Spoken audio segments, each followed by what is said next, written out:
Assalamu alaikum. I am Dr. Parvez Ahmed. I am Director of Bone Marrow Transplant at Quaid-e-Azam International Hospital. Once we see the patient for bone marrow transplant, we see whether he is eligible for bone marrow transplant and the disease that he is suffering from requires cure by bone marrow transplant, because there are certain indications for bone marrow transplant and certain diseases that require bone marrow transplant. For example, in children, we need bone marrow transplant for curative treatment of hemoglobin disorders like thalassemia, sickle cell disease, and certain immunodeficiency disorders, and bone marrow failure syndrome, in which there is defective production or no production of the blood cells. Then in children as well as adults, bone marrow failure syndrome as well as certain type of blood cancers require cure by bone marrow transplant. And once the patient come here, we assess the suitability for transplant, and then we do the HLA typing, the typing of the patient and the potential donors, and we prefer the family donors, the sibling donors and close family members. And usually there are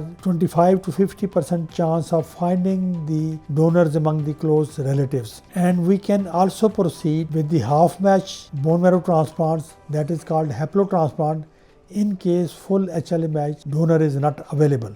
Now, once we decide that this patient is a candidate for bone marrow transplant, the next step is that we do the pre-transplant assessment to see the fitness of the patient as well as the donor, his cardiac status, the liver condition, the kidney condition, and certain infection screening. And once patient is cleared of this pre-transplant assessment, the patient is admitted for chemotherapy, that is called conditioning chemotherapy, for a duration of 7 to 10 days depending upon the disease. He is given round the clock chemotherapies and infusions in the ICU.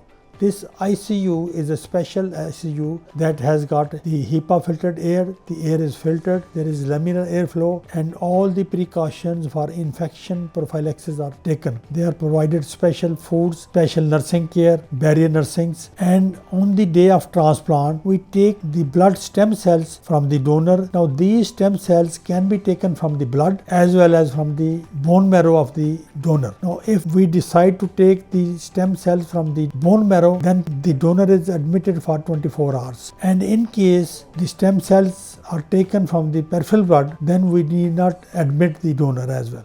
So, in any case, the donor is discharged within 24 hours, and following this procedure of bone marrow transplant, the stem cells that we take from the donor, they are infused into the major vein or major blood vessel of the recipient, and they spread into the bone marrow of the recipient. And now these stem cells, they take 2 to 3 weeks for engraftment.